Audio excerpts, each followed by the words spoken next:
YouTube, it's Faye, and today I'm finally going to start on this timing belt that I've been talking for so long about and still haven't done, and hanging out with Daisy in the shop.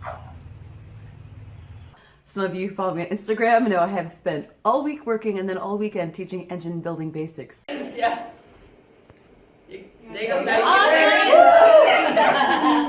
So I deserve a day off, damn it, and it is today. Finally taking some time to work on my own stuff. Now, this is not the video that I'll be uploading on Monday, so sorry. Believe it or not, it takes me a super long time to edit each one of my videos. We're talking a really long time. Eventually I'll get better, but right now, there is no way that even if I finish this job today that everything will be done. And honestly, when I film it, it takes like twice as long than if I was to just like do it. So not gonna have on Monday. So what I am gonna do on Monday, however, make sure that y'all aren't left with a giant void in your hearts, is I'm gonna answer your business related questions. That's right, I'm gonna be doing a Q&A with Faye.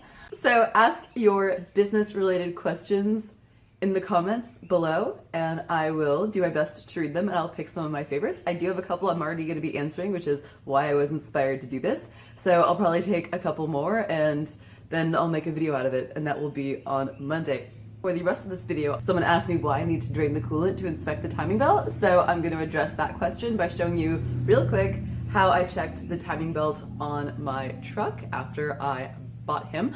Obviously, I did not check the timing belt at the pull apart because you're not really supposed to work on your cars in the parking lot. Like, you're not supposed to be draining fluids. You definitely aren't supposed to be messing around with the cars that are for sale. So I did not get a chance to inspect it. So after I got Grim Repo home, that's when I inspected it. Now that I have Grim home, I'm gonna start doing some much needed maintenance. Obviously, I replaced my radiator because it was cracked down in Corpus Christi in my hotel parking lot at like 11 p.m. Really all I did was like drain out the coolant and top it off with new coolant, but there was still like, I didn't actually take the time to do a coolant flush, so I'm gonna do that now. I also drained the coolant out anyways because I want to remove the upper radiator hose, not only because I have one that was in better shape that I pulled from the junkyard, but also because I've got to remove this upper radiator hose in order to take off my timing cover. This truck has 272,000 miles on it and no history at all. 2,000 miles ago, the timing belt was due. Since this vehicle ended up at the junkyard for sale, probably chances are the previous owner did not do the timing belt when it was supposed to have been done. So I just need to know how bad it is and if I need to do the timing belt ASAP. That was creepy. Most of us, when we buy used vehicles, either from a salvage yard or from a used car lot, if we're not buying at private sale, a lot of times we don't have those records anyways. So if a vehicle is even close to the mileage where the timing belt should be done, or the age where the timing belt should be done, or maybe just barely past when the timing belt should have been done, but it probably wasn't done, I always recommend just keep in mind that the timing belt is probably going to be part of what that initial cost is going to be because you're probably going to have to do it. So anyway, I just started draining my coolant. Actually, I can probably remove the cap now and keep this draining. Coolant is draining. You can see it's mostly the Toyota stuff in there, but there was green in there before. There's my little drain cock on the bottom of my beautiful brand new radiator, and obviously in order to get to that I had to remove the belly pan, and that was a series of 5 12mm bolts, 3 up front and 2 in the middle. Once your coolant has drained enough, go ahead and remove that upper radiator hose. Now I chose to use pliers specifically for this application because I found it to be easier, but there are another type of pliers that you can use called spring clamp pliers, and they look like this. However, they didn't work quite so well for me in this situation.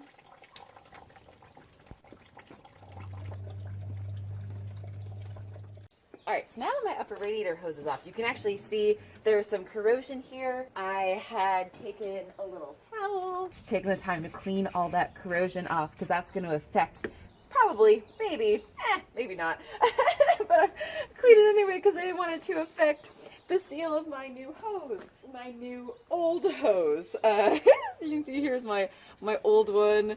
super squish, super, especially right here, super squish. And this one, although it is old and used, and yes, I'm going to clean it, it's a lot more firm, so I just feel a little bit more confident in this one. Anyway, so now I'm going to take off this timing cover. I'm just going to start by moving this hose, and I'm just being very careful with this because this is old and brittle, and I don't want to break anything. So I'm just going to sort of tuck that out of the way there. And then these little guys that hold the spark plug wires on, they just slide right off. So I'm just going to take my pocket screwdriver and just sort of slowly slide them off there. And just sort of push those back behind. And then I've got one more clip here, although that one I'll leave it on. Now I've got a couple 10mm bolts. By a couple I mean 6. Obviously you've got the 4 up top that you can see. And then there is one dead underneath here that is difficult to see, and also on the other side back behind this connector. Now I'm also going to be removing this. You can either disconnect the connector, you can slide it out of the clip that holds it onto the cover, just stick a pocket screwdriver in there to slide it right off that clip, or you know, just whatever is easier for you.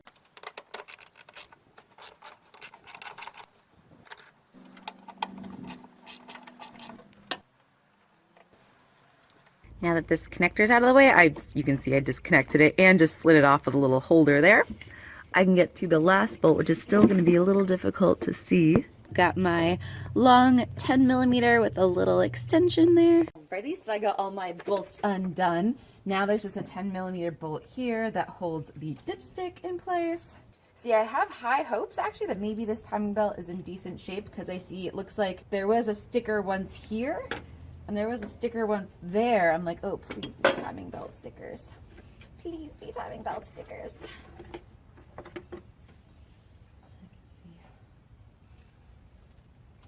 Oh.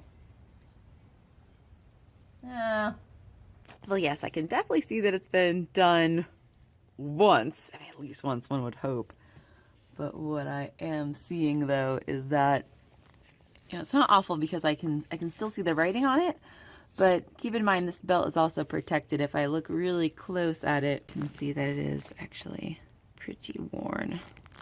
And it should definitely be replaced. So I'm going to start saving for that. What's even worse is that I see that my water pump has started to leak. So this is definitely a job, timing belt water pump, that I'm going to have to do very soon. So I'm going to get the parts and set aside a weekend. Woo! So some of you had also asked me, how did I know that my timing belt was bad? Since sometimes it is really difficult to tell just from visual inspection. And I didn't tell just from visual inspection. I knew that with Toyotas, they want every 90,000 miles or every 7 years for you to do the timing belt. So in this case, I knew 90, 90, 90, 270. I was at 272, so unless I either had paperwork or I found a sticker saying that the timing belt had been replaced at 270, I was probably just gonna do it anyways.